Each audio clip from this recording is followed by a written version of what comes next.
तो हम पूजा पाठ में नारियल रखते हैं। नारियल रखने का सही तरीका क्या है? क्या इस तरह रखा जाए या इस तरह रखा जाए या इस तरह रखा जाए, कैसे रखा जाए?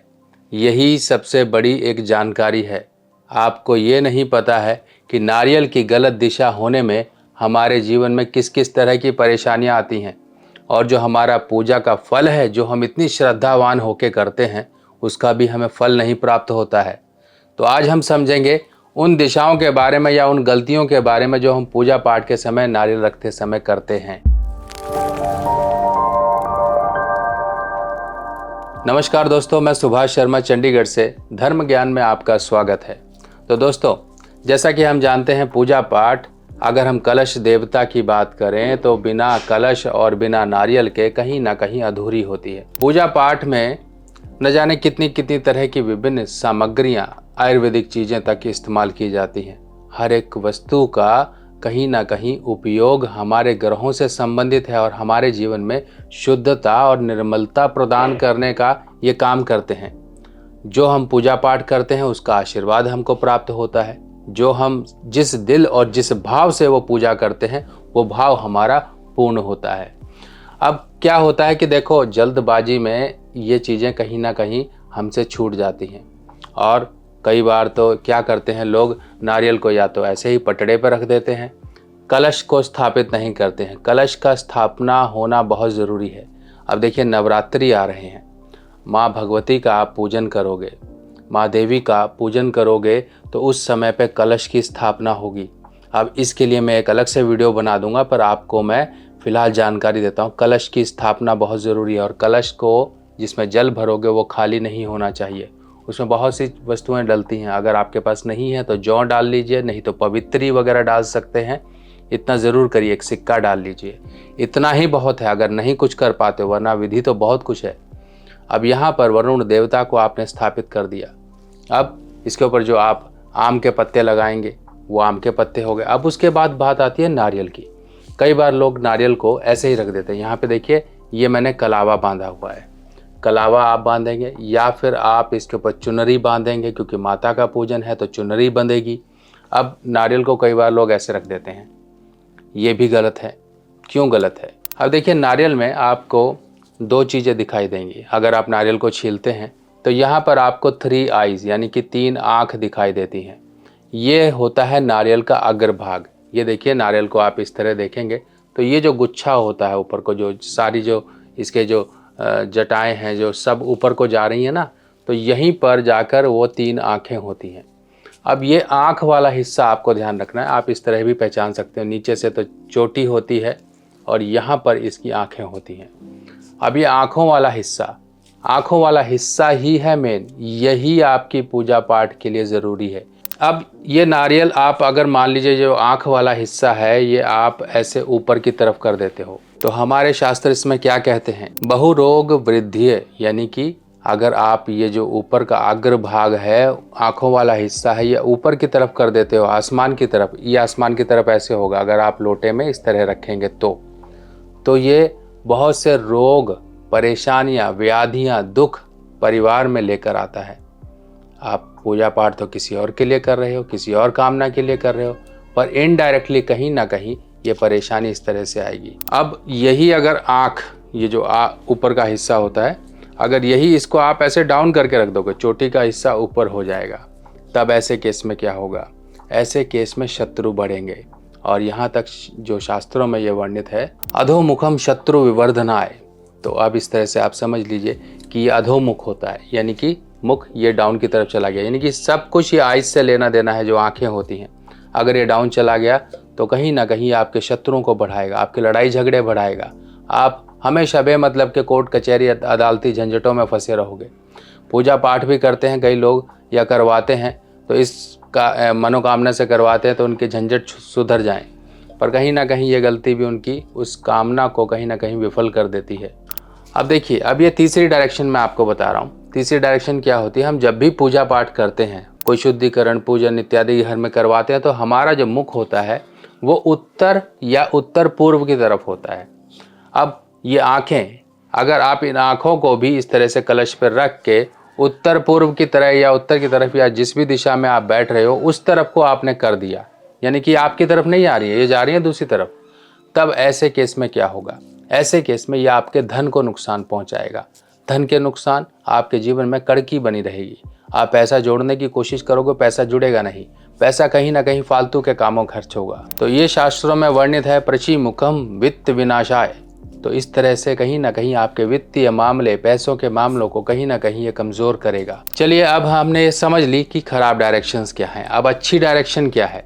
सबसे बढ़िया डायरेक्शन जो होती है वो ये होती है कि देवी देवता या कोई भी जो भी पूजा पाठ आप कर रहे हो, अब ये नारियल जो होता है साक्षात, इसे हम श्रीफल कहते हैं, ये माँ लक्ष्मी के स्वरूप से गिना जाता है और माँ लक्ष्मी का एक तरह से प्रतीक होता है। नारियल, जल, कलश, धान्य, ये सब चीज़ें कहीं ना कहीं हमारे जीवन में सुखों की वृद्धि करने के लिए होती हैं।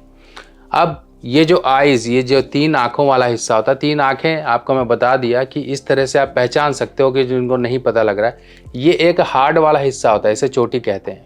ये चोटी हो गई, और जो ये सब की सब जटाएं जो इस तरह से ऊपर की तरफ जा रही हैं, ये यहाँ पर आपको ये जो टॉप वाला हिस्सा होता है, यहाँ पर 3 आँखें होती हैं, या निशान कह लें, अगर हम इन्हें आँखें कह लें। यहाँ पर आइज़ होती हैं, आइज़ 2 आँखें और एक मुंह, इस तरह से आप चिन्हित कर सकते हैं। अगर आप ऐसे रखोगे तो ऐसे ही लगेगा कि हाँ 2 आँखें और एक मुंह है।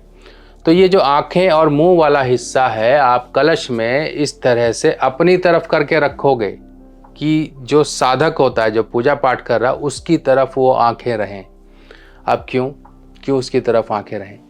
आप पूजा पाठ तो कर रहे हो, आपने अपने सामने सब कुछ रखा हुआ है, अपने सामने ही आपने देवी देवताओं को विराजमान किया है, उनका आह्वान किया है, और आप वहाँ पर पूजा ना करके कहीं और बैठ के कर लोगे? नहीं, आपके ऊपर उनकी कृपा दृष्टि बनी रहे, आपके ऊपर उनका सब का सब जो एक पुण्य फल आपको प्राप्त हो, इसीलिए ये आँखें आप पर होनी चाहिए, आपके ऊपर ये सब कुछ होना चाहिए। इस तरह का जो मुख होता है नारियल का, ये नारियल का मुख आपकी तरफ होना चाहिए। अगर आप ये करोगे तो आपके जीवन में बहुत अच्छे फल प्रदान होंगे, और आपको अपनी पूजा के बाद भी आपको इस तरह के पॉजिटिव अनुभूत होंगे।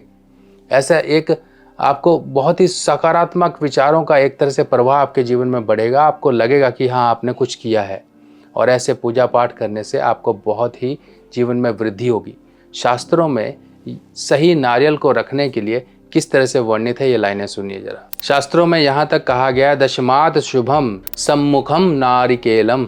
अब नारिकेलम यानी कि नारियल, अब इस तरह से जो नारियल का मुख होगा वो सम्मुखम यानी कि आपकी तरफ होना चाहिए। तो ये नारियल से जुड़ी हुई बहुत ज़रूरी बातें हैं। बाकी देखिए, पूजा पाठ में हम कई तरह की गलतियां करते हैं, और वही गलतियां हम सुधारने की यहाँ पर कोशिश करते हैं। देखिए, हर तरह से कोई भी पूजा पाठ कर ले, कोई भी कुछ कर ले, वो 100% नहीं कर सकता है, इस चीज़ का ध्यान रखिए। पर जितनी गलतियां हम मिनिमाइज़ कर सकते हैं, कम से कम वो तो करें। वही आपने कर ली तो बहुत अच्छे फ़ायदे मिलेंगे आपको।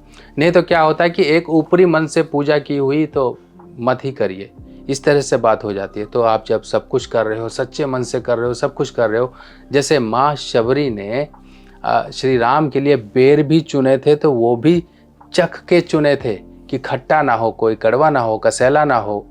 तो आप इसी तरीके से जो भी आप काम करोगे वो अपनी नज़र में पूरा 100% करिए, और देखिए किस तरह से आपको फ़ायदे मिलेंगे। और अब सबसे ज़रूरी जानकारी आपके लिए, जो आप पूजा पाठ करते हो, अपने घर के पूजा पाठ में आपने जो आसन लेते हो, आसन की मैं एक शॉर्ट जानकारी देता हूँ, बाकी इसके बाद की वीडियो में पूरा तरीके से आपको डिस्क्राइब करूँगा। आपका जो आसन होना चाहिए, जिस पर आप बैठकर पूजा करते हो, वो आपका कुशा का या कंबल का होना चाहिए। कुशा या कंबल क्यों? कुशा ही एक ऐसी मात्र घास है जिसके ज़रिए आपकी जो ऊर्जा होती है, जो आप पूजा पाठ करते हो, वो धरती में नहीं समाहित होती है। वरना सब कुछ किया धरा तो आपकी धरती ले गई, धरती माँ के अंदर सब समाहित हो गया। आप अर्थिंग तो जानते हो ना बिजली में, साइंस वाले ज़्यादा इस बात को समझेंगे कि एक अर्थिंग नाम की भी चीज़ होती है, जैसे बिजली में होता है ना अर्थ, फेस, न्यूट्रल। इस तरह से जब भी हम कुछ काम करते हैं, वो जो भी हम ध्यान लगाते हैं, क्योंकि ये सभी ऊर्जा का स्रोत हैं, जो भी हम ध्यान लगाते हैं वो सब का सब धरती में समाहित हो जाता है। अगर कोई गलत आसन इस्तेमाल हो, जैसे कई लोग चटाई यूज़ कर लेते हैं, कई लोग तिनकों का बना हुआ यूज़ कर लेते हैं, कई लोग ऐसे ही बोरी रख कर बैठ जाते हैं, कुछ भी, या खाली ज़मीन पर भी बैठ जाते हैं, कभी भी ये भूल मत करें। आप मंत्र जप करते हो, कुछ भी करते हो, आपके नीचे आसन होना चाहिए, या तो लाल कंबल का या पीले कंबल का। नहीं है तो सबसे बेस्ट अगर मैं कहूँ तो वो होता है कुशा, इसे कहते हैं कुशा। और इस तरह की कुशाएँ सही मुहूर्त में तोड़ी जाती हैं, सही मंत्र के द्वारा तोड़ी जाती हैं।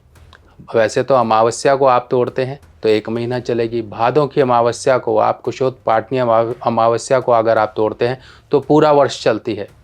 और जो हम तुड़वाते हैं और हम इनको तैयार करवाते हैं वो इसी मुहूर्त सब कुछ को ध्यान करते हुए आपके लिए तैयार करते हैं। ये कई डिज़ाइंस में है, देखिए इस तरह से फ़ोटो में आपको दिखाई दे रहा है।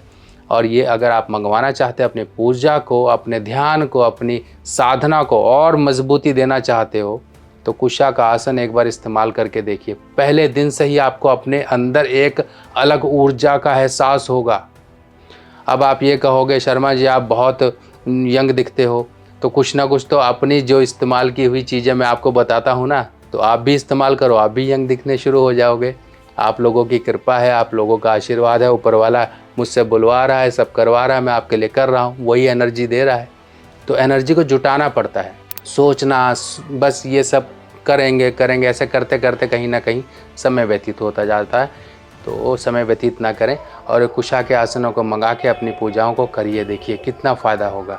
ये कुशा आपकी पूजा में भी इस्तेमाल होती है, जब ग्रहण आता है तब उस समय भी इस्तेमाल होती है। ग्रहण के समय आप ये कुशा के आसन से कुशा निकालिए, अपने भोजन में रखिए। जिनकी कुंडली में परमानेंट ग्रहण है वो कुशा अपने साथ रखें, या फिर कुशा को पवित्री की तरह हाथ में अंगूठी की तरह बना के पहन ले। देखिए किसी तरह का ग्रहण नहीं होगा। जो लोग बीमार हैं, प्रेग्नेंट हैं, बच्चे हैं, कुछ भी है, उनको पहना दो, घर के खाने में रख दो, घर के खाने पीने अनाज में रख दो, घर के पूजा पाठ कोई भी होता है, घर में आपके केतु के कहीं ना कहीं प्रॉब्लम है, संतान की प्रॉब्लम है, पूजा पाठ करते हो तो उसमें कलश में अपने एक आप कुशा डालिए और उसी कुशा का जल अपने घर में छिड़कना शुरू करिए। देखिए संतान की प्रॉब्लम, आपके शरीर की प्रॉब्लम दूर हो जाएंगी। आपके चेहरे पर तेज नहीं, आपके आंखों के आगे अंधेरा छा गया, बाल झड़ते हैं, शरीर में हार्मोन, थायराइड या ऐसी कुछ शारीरिक प्रॉब्लम है, कुशा के आसन पर बैठ कर केवल 10 मिनट ध्यान लगाना शुरू करिए, देखिए कैसे सब कुछ सही हो जाएगा। चलिए दोस्तों, ऐसे ही और जानकारियां लेके मैं आपके सामने फिर हाजिर होऊंगा, तब तक के लिए आज्ञा दीजिए, नमस्कार।